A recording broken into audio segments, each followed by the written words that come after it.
OK, dans cette vidéo, vous allez voir comment faire l'annotation d'un texte selon le guide et la légende que je vous ai présenté en classe. Donc, nous avons devant nous le texte de Denis Diderot, un extrait de son traité. Ensuite, avant de commencer, je vous suggère de lire et bien comprendre les questions. Donc, le mot paradoxe a plusieurs significations. Pensée, opinion contraire à l'opinion commune ou une contradiction. En partant de l'extrait à l'étude, montre que le titre paradoxe sur le comédien est approprié. Donc, tout d'abord, on connaît que le titre, c'est paradoxe sur le comédien et nous savons que paradoxe signifie pensée, opinion contraire à l'opinion commune ou une contradiction. Donc, on a une contradiction sur le comédien.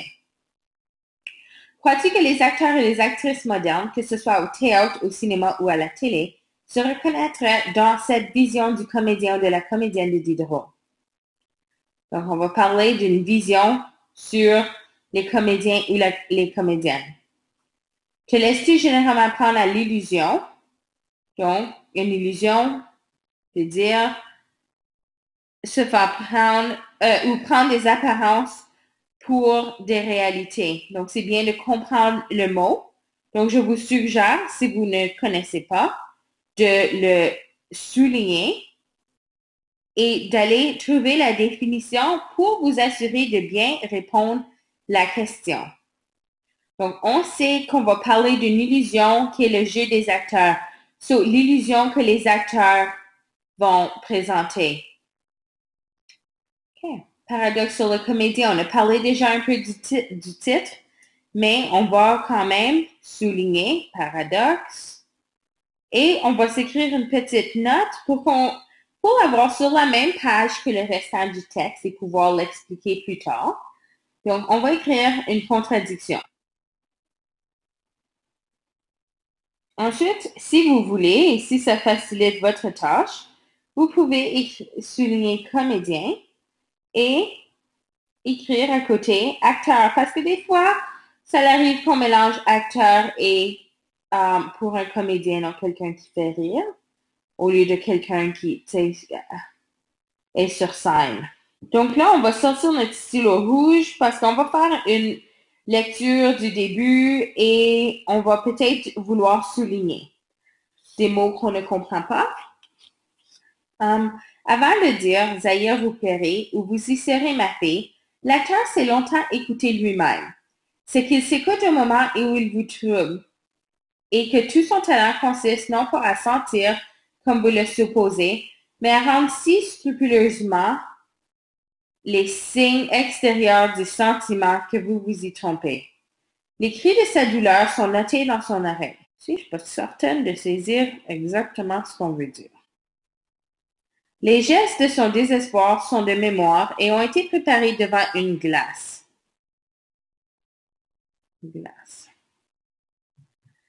Il sait le moment précis où il tirera son mouchoir et où les larmes couleront. Attendez-les à ce mot, à cette syllabe, ni plus tôt ni plus tard.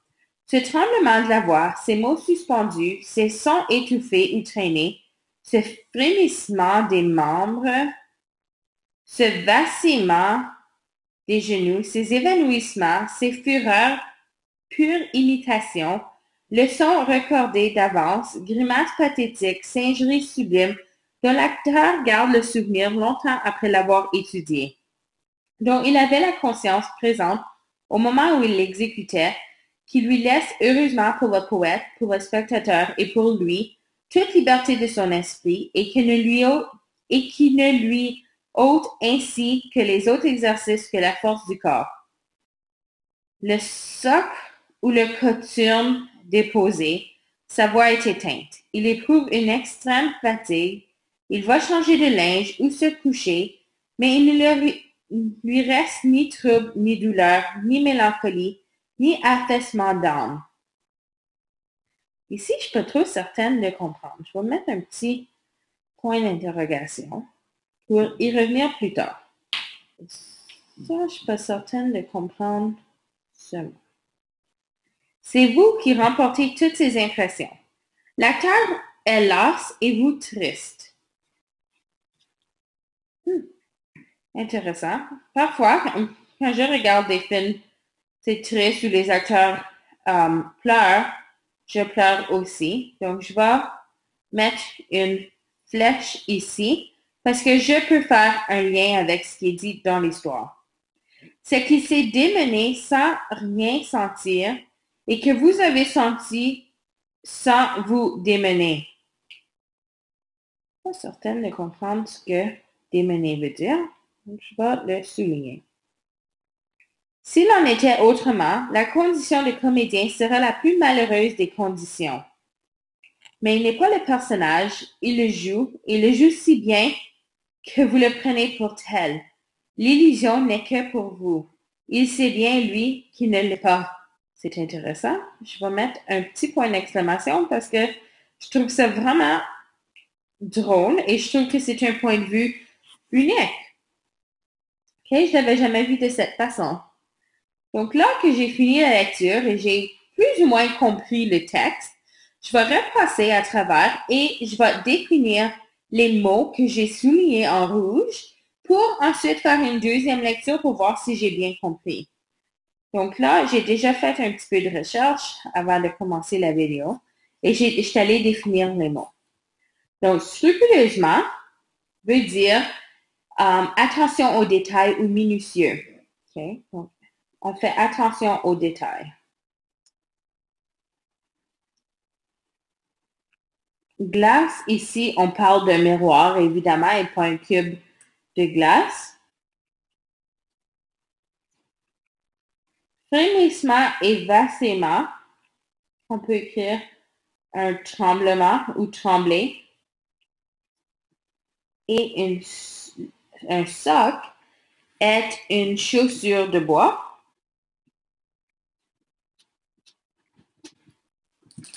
Et un coton est une chaussure à haute semelle. Affaissement veut dire une perte de force, donc on devient faible. Et démener,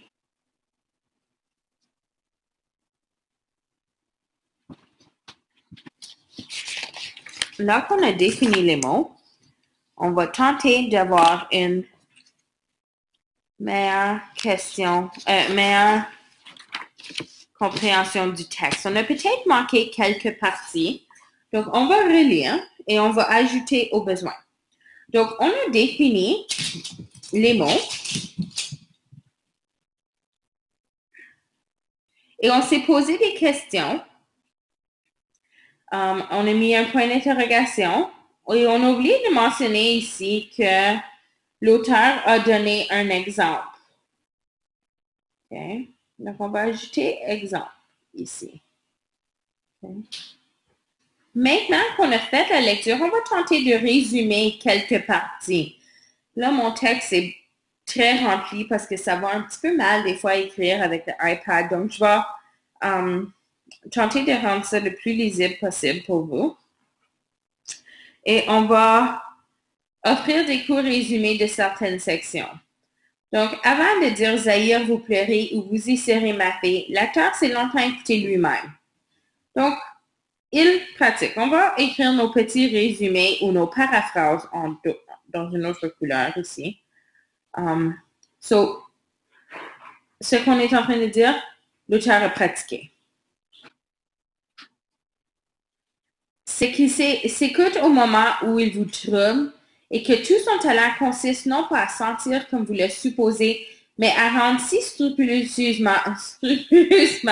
les signes extérieurs du sentiment que vous vous y trompez. Donc, est-ce qu'on est en train de dire que l'acteur cherche à nous convaincre? Donc, cherche à convaincre.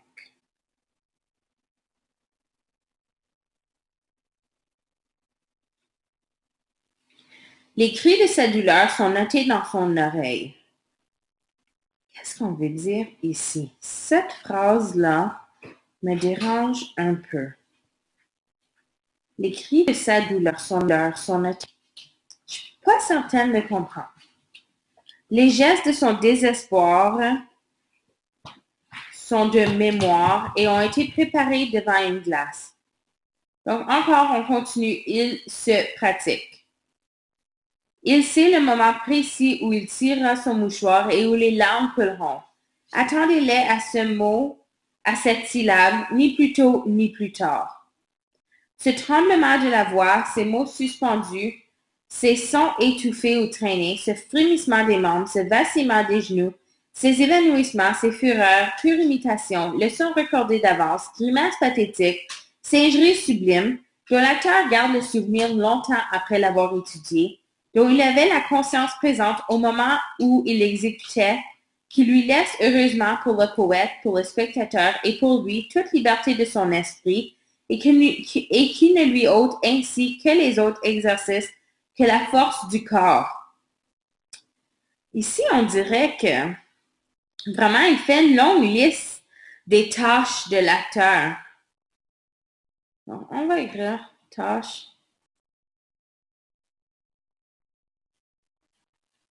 OK. Il fait une longue liste des tâches de l'acteur, mais vraiment pour mettre l'accent sur le fait qu'il pratique tous ces éléments. Ce n'est rien de réel, c'est toute la pratique qu'il fait. Le soc et le cothurne déposés, sa voix est éteinte. Il éprouve une extrême fatigue.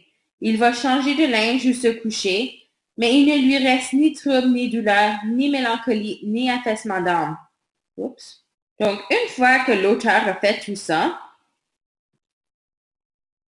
une fois qu'il a fait sa scène, il ne ressent aucun sentiment. Même si c'est quelque chose de super triste qu'il présente.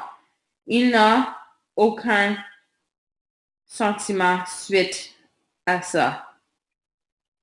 L'acteur est las et vous triste. C'est qu'il s'est démené sans rien sentir et que vous avez senti sans vous démener. Donc, nous, on a ressenti en écoutant, mais l'auteur, lui, a rien senti en le disant. On ressent des émotions.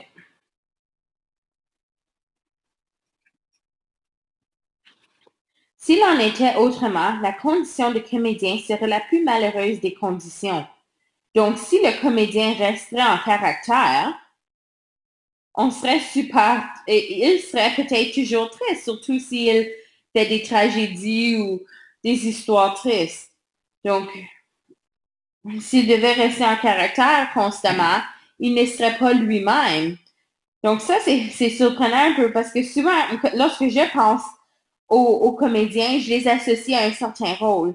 Par exemple, pour moi, si je prends comme, par exemple, Ashton Kutcher, je l'associe toujours à quelqu'un de super drôle et pas très intelligent d'après les rôles qu'il joue dans les films. Mais vraiment, je le connais pas, je le juge selon son caractère. Et pour moi, peut-être qu'il est l'homme le plus intelligent, je ne sais pas. Mais j'ai un préjugé sur lui d'après les films. Mais on ne peut pas mélanger sa personnalité et son caractère présenté dans les films. Mais il n'est pas le personnage, il le joue.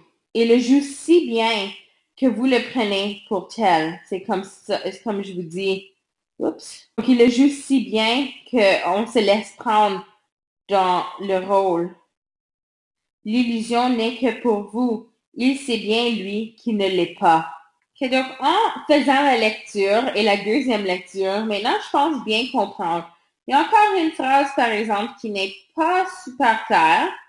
Et c'est celle-ci que j'ai encore de surligner et j'ai un point d'interrogation. Donc, je vais chercher peut-être, je vais poser des questions à quelqu'un dans la classe et tenter d'avoir une réponse. Mais en ce moment, je n'ai pas de réponse. Sauf que je crois avoir quand même une bonne compréhension du texte. Je sais que Diderot est en train de nous expliquer le paradoxe sur le comédien. Et maintenant, je peux comprendre que le paradoxe ici vient de notre de nos pensées du comédien. Donc, on le dit ici que le comédien joue son rôle, mais parfois il le joue tellement bien qu'on croit qu'il devient son caractère et que c'est ce caractère-là qu'on connaît seulement. Sauf qu'il ne faut pas oublier que le comédien et son personnage qu'il joue euh, dans la pièce ou le film n'est pas nécessairement lui. Et il faut dissocier le comédien et um, l'acteur, le comédien et sa personnalité. Um, et comme exemple, comme je vous ai déjà dit, avec les textes écrits, les textes du 18e siècle, ça peut être les proses poétiques ou les lettres épistolaires. Il ne faut pas confondre le narrateur et l'auteur. Et donc ici, c'est un peu genre le même principe avec le paradoxe sur le comédien. Il ne faut pas confondre le comédien et la personne qu'il est lorsqu'il n'est pas comédien. Donc, et je suis prête à répondre aux questions.